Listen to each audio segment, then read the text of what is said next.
The biggest mistake first-time visitors make when planning a trip to Japan isn't choosing the wrong city. It's choosing the wrong season. I've seen people visit during cherry blossom season and spend more time in crowds than actually enjoying Japan. Others come in the middle of summer without realizing just how hot and humid it gets. And some completely overlook the season that might have been perfect for the kind of trip they wanted. Here's the truth. There isn't one best time to visit Japan. There's only the best time for you.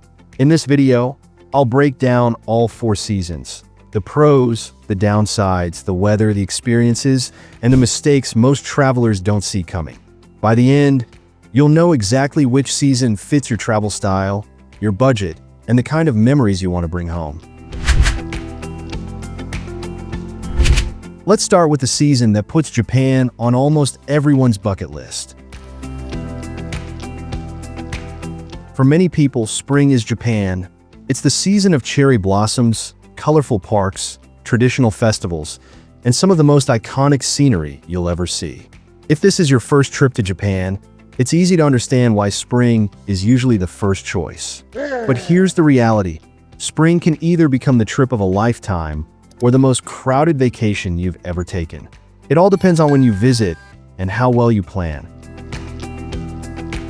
Spring temperatures are generally mild, with daytime highs ranging from around 55 degrees Fahrenheit to 70 degrees Fahrenheit, depending on the month and where you're traveling. Most afternoons are comfortable for sightseeing, but mornings and evenings can still feel chilly, especially in March. I definitely recommend packing a light jacket and wearing layers rather than assuming it'll feel like summer. Of course, the biggest attraction is cherry blossom season.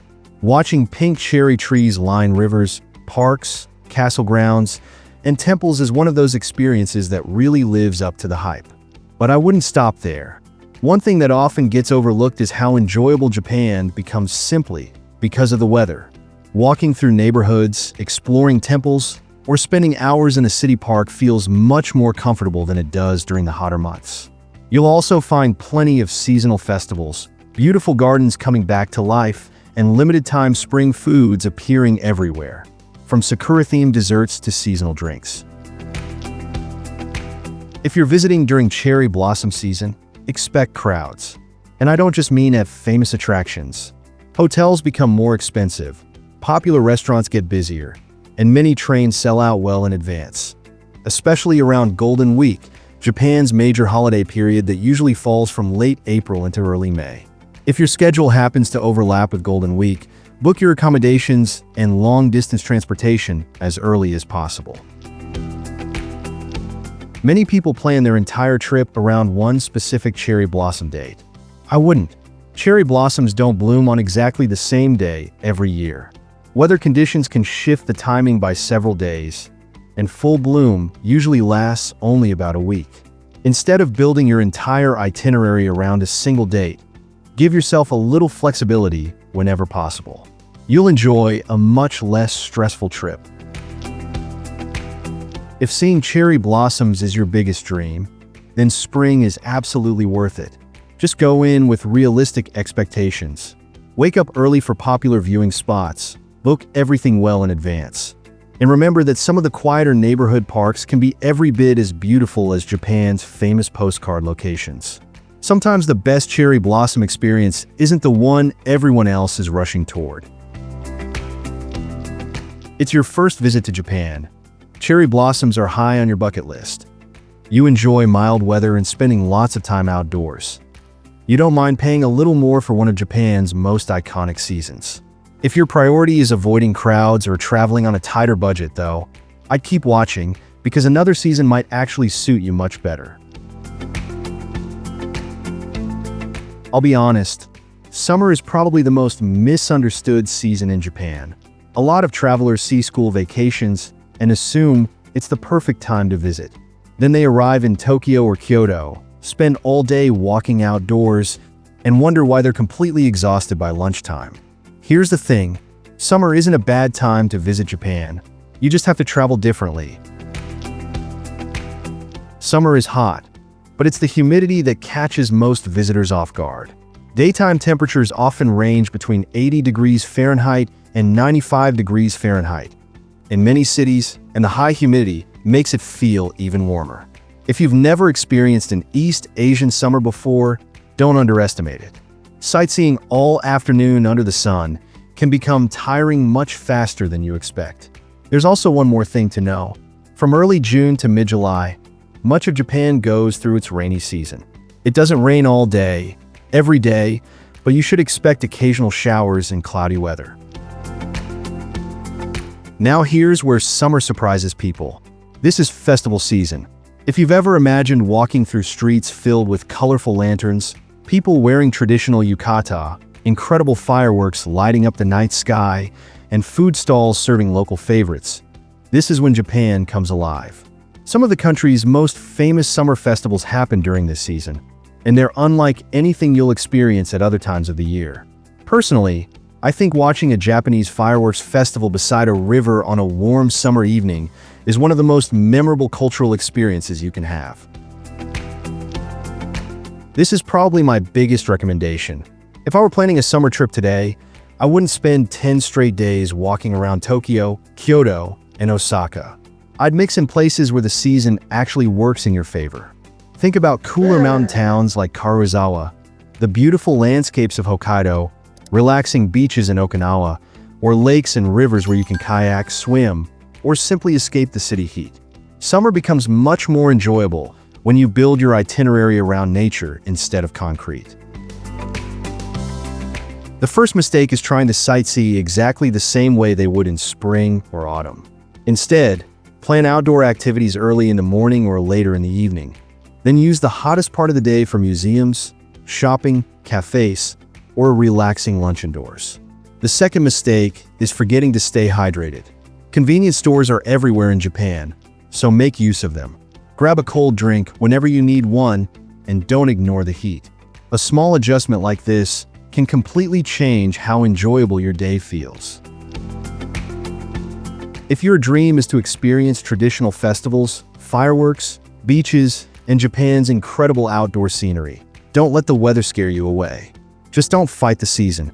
Instead of forcing yourself to spend every day walking through crowded cities, embrace everything that makes Japanese summer unique. I honestly think that's when summer becomes far more rewarding than many people expect. You want to experience Japan's famous festivals and fireworks. You enjoy beaches, hiking, lakes, or other outdoor adventures that you're planning to include cooler regions like Hokkaido or the Japanese Alps. Heat doesn't usually stop you from traveling. But if your priority is comfortable sightseeing, long city walks, and exploring famous landmarks all day, the next season might be a much better fit. Before we move on, most people assume spring is the easiest season for first-time visitors. I'm not so sure. The next season offers beautiful scenery, comfortable weather, and in many ways, an even better balance for exploring Japan. And if I were planning my first trip today, it's the one I'd seriously consider before any other. If I could recommend just one season to most first-time visitors, this would probably be it. Autumn has a little bit of everything. The weather is comfortable, the humidity drops, the scenery is stunning, and it's one of the easiest times of year to explore Japan from morning until night. That doesn't mean it's perfect, but for many travelers, it's the best overall balance. By late September, Japan starts cooling down after the intense summer heat. Daytime temperatures generally range from around 60 degrees Fahrenheit to 75 degrees Fahrenheit through much of autumn, making it ideal for walking, sightseeing, and day trips. Unlike summer, you can comfortably spend hours outdoors without constantly looking for air conditioning. I'd still pack a light jacket though. Once the sun goes down, evenings can feel surprisingly cool, especially in November. If spring is famous for cherry blossoms, autumn is all about brilliant fall colors. Temples, gardens, mountain valleys, and historic streets transform into shades of red, orange, and gold. It's the kind of scenery that makes you slow down instead of rushing from one attraction to the next. What I really like is that the comfortable weather changes how you travel. You don't mind taking the longer walking route. You stay out later. You explore neighborhoods you might have skipped in the summer heat. To me, that's one of autumn's biggest advantages. Here's something many travel videos don't mention. Fall colors don't appear everywhere at the same time. Northern Japan begins changing first, while famous places like Kyoto usually reach their peak much later in the season. That's why checking a foliage forecast before your trip is just as important as checking the cherry blossom forecast in spring. One more thing, those breathtaking photos of empty temple gardens, they're usually taken very early in the morning. If you visit famous spots like Kyoto's temples in the middle of the day during peak foliage season, expect plenty of company. Instead of spending your entire vacation in one major city, I'd combine a city with a nearby nature destination. For example, Tokyo with Nikko, Kyoto with Arashiyama or the surrounding mountains. Or if your schedule allows, spend a few days around Hakone or Lake Kawaguchiko, where mountain scenery, autumn colors, and views of Mount Fuji can come together on a clear day. That combination gives you a much more complete picture of Japan than staying in the city the whole time. Don't chase every famous foliage photo you see online. Some of my favorite autumn memories in Japan have come from quiet neighborhood parks, peaceful temple gardens, and scenic train rides that never appear on anyone's bucket list. Sometimes it's the journey between destinations that becomes the highlight of the trip. You want the most comfortable weather for sightseeing. Beautiful fall colors are on your bucket list. You enjoy hiking, walking, and exploring at a relaxed pace. You're looking for the best balance between cities and nature. For most first-time visitors, this is the season I'd recommend first. But there's still one season left, and it's the one many travelers overlook. If you don't mind cooler temperatures, it might actually give you the most peaceful and memorable trip of them all.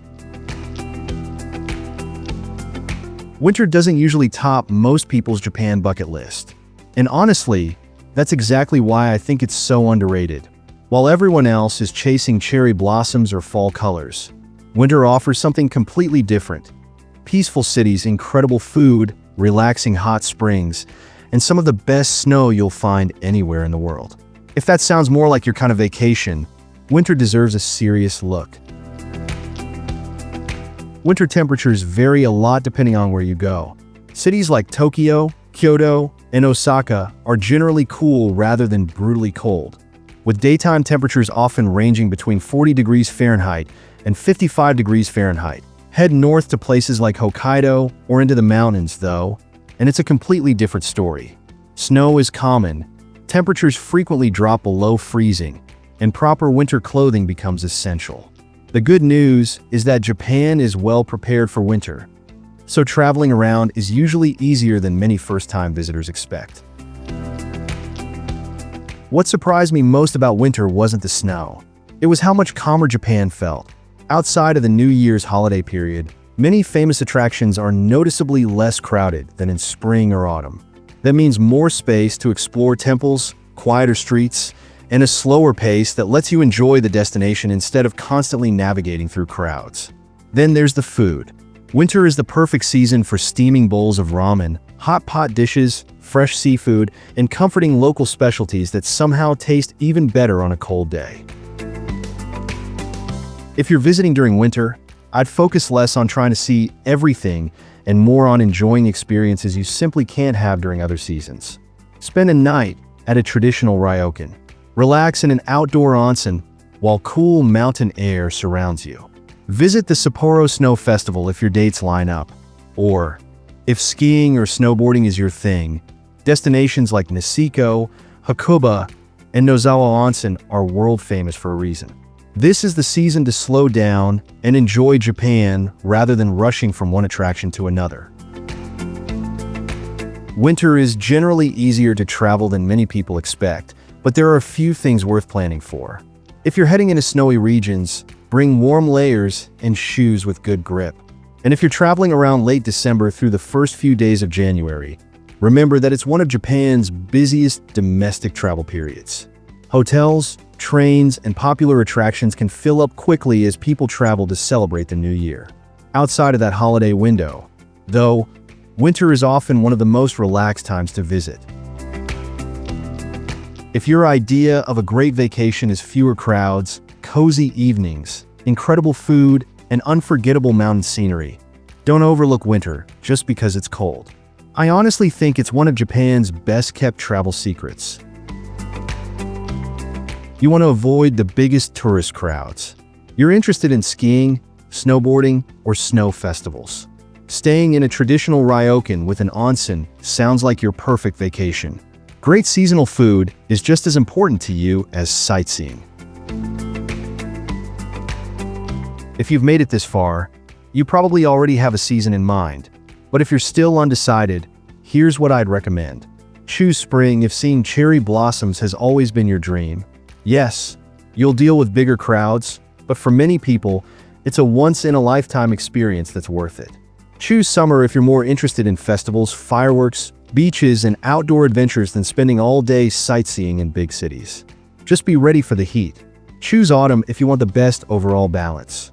Comfortable weather, beautiful scenery, and the flexibility to enjoy both cities and nature make it my top recommendation for most first-time visitors. Choose winter if you'd rather skip the biggest crowds and experience a quieter side of Japan. Add in hot springs, amazing seasonal food, and world-class skiing, and it becomes one of the country's most underrated seasons. At the end of the day, there's no wrong choice. The best time to visit Japan is simply the season that matches the kind of trip you want to have. Hopefully, this helped you choose the right season for your trip to Japan. If it did, don't forget to like the video, subscribe to Eagle Eye Traveler, and turn on notifications for more travel guides across Asia. And now I'd love to hear from you. Which season would you choose for your first trip to Japan? Let me know in the comments below.